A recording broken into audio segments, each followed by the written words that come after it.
Hello, good and wonderful people. Welcome back again. It's your girl, AB World Entertainment.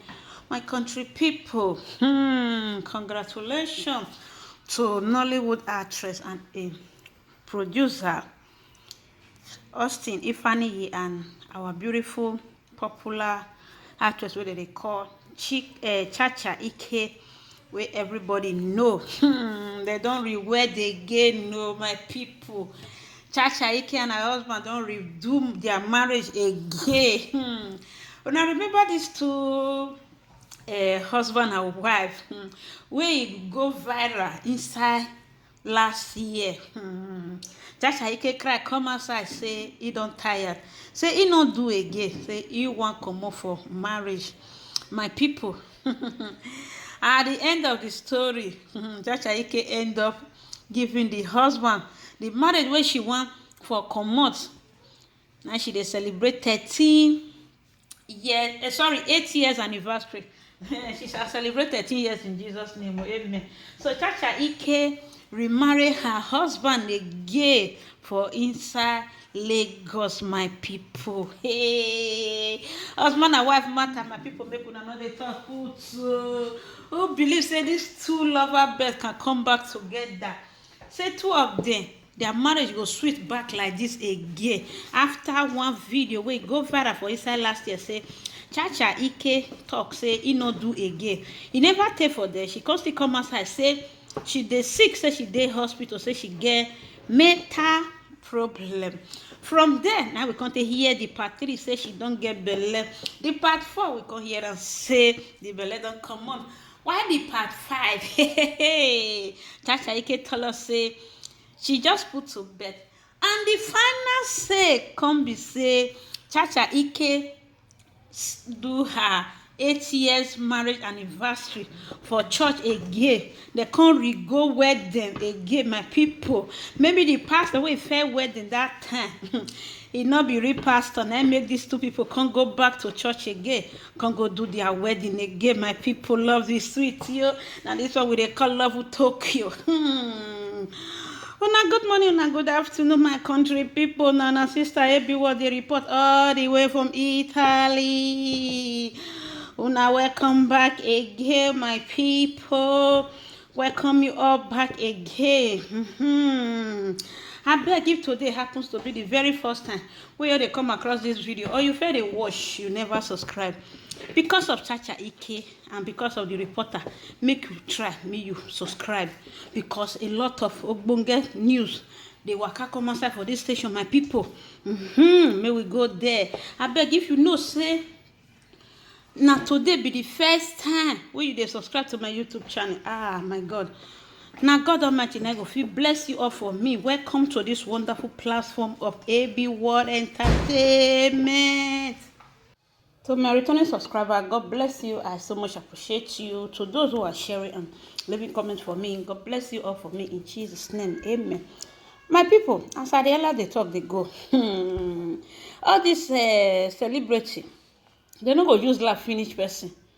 For this fake life where they live, they no go use life finish person. Chacha Ike wey we see the other day, wey talk say in marriage don't finish with Ifaniyi. Come outside today, come dey jolly.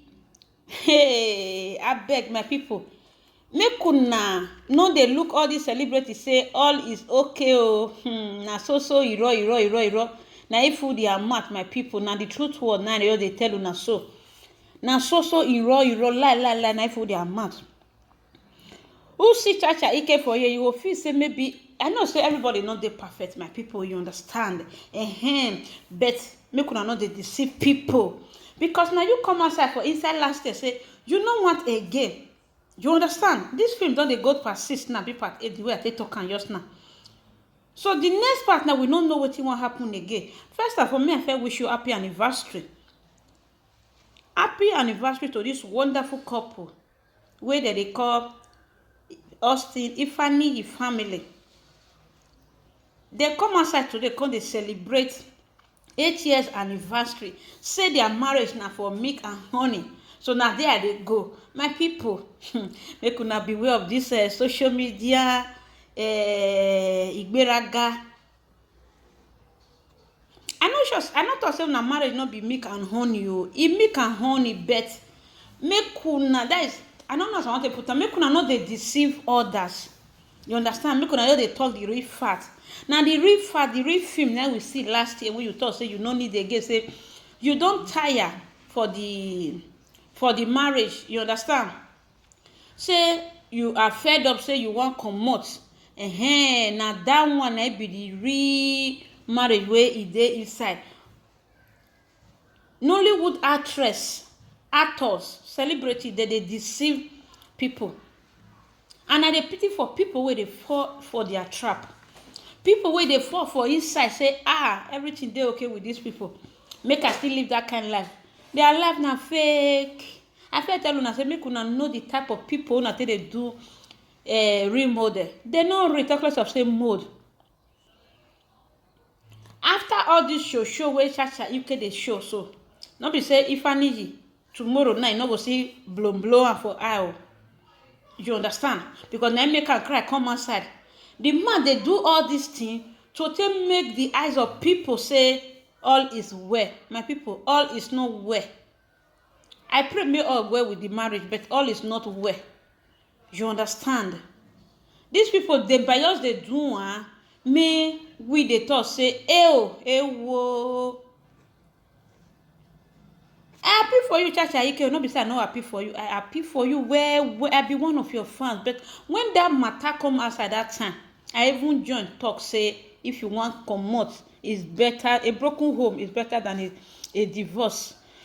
A divorce marriage is better than you delete. You understand? Now I say make I come let una know for here.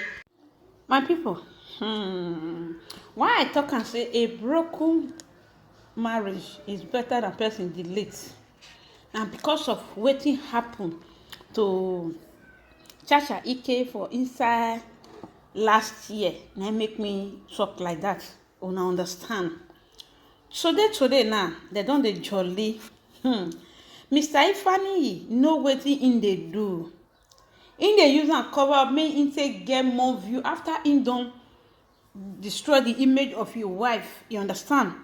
Because till now they never still find solution to that problem. Say wetin make Chacha Ike dey cry that fateful day? Wetin make am do that video that fateful day? Say she is tired of her marriage, she no wan do again, she dey sick, she do this one, she do this one. Wetin dey take end am na be I get belle. You understand? I get belle na dey take end am. Ever since then, when Chacha Ike brother come take confront Chacha Ike husband, say may he leave his sister, may he no dey give am phone, may he no dey record am, say all those things wey they bring come out, say no be his brother, his sister dey do am, say na Ifeanyi na he dey do am, which is the in-law.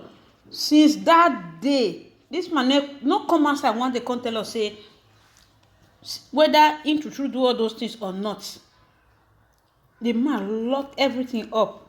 Wetin you come dey see na the fake life for inside when they celebrate their self. The fake life for inside, the man dey show us say he really love Chacha Ike. Fine. Nobody dey pray make marriage break up. You understand? Now the best we dey want, you understand? But the way the man take spoil Chacha Ike image give people for outside, so the way he take spoil this his wife name, oh my God, na only God will fit repair that name. All the fans wey he lost, na only God will fit repair them, because all this one wey this man just by dey do and I dey pity for the woman. In the fall put say all is well. You no know the type of man this man mind is strong. Like I don't know how I want to talk am pass Olumoro own. You understand? Woman no know say all is not well. You understand? The woman no know say all is not well.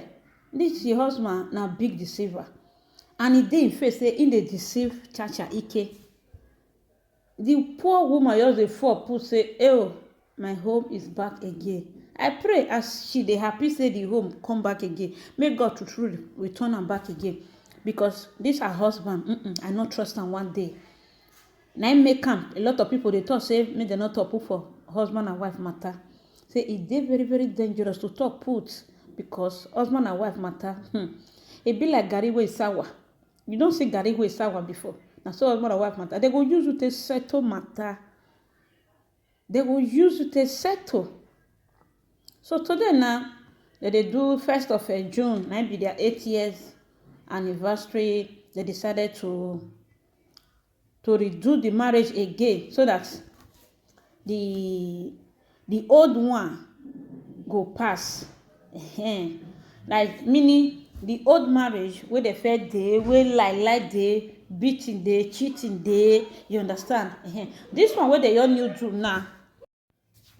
Now make them go redo this one so that this very one where they do so, they want you to start from the beginning. After 4 kiss, Chacha Ike decided to wed her husband.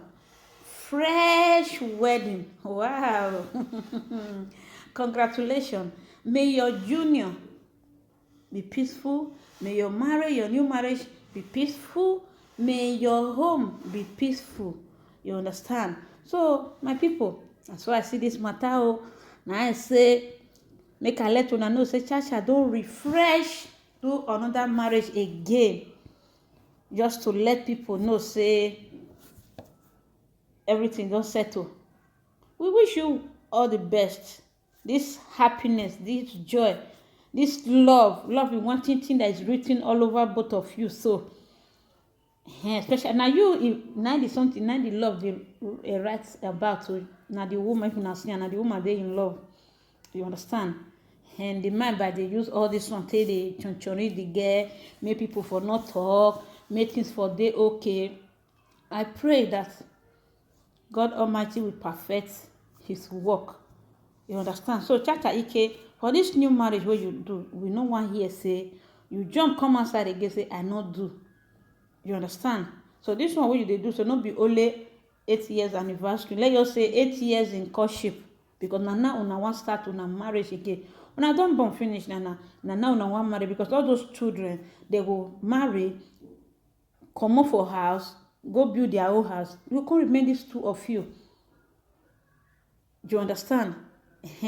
So now they try to let people know, say, make they know they follow all this celebrity love Kyokyo for social media. Say, see, now so I tell not tell your husband, say, now so you say want your whole home, just like the way Chacha Ike own day. You don't know what they.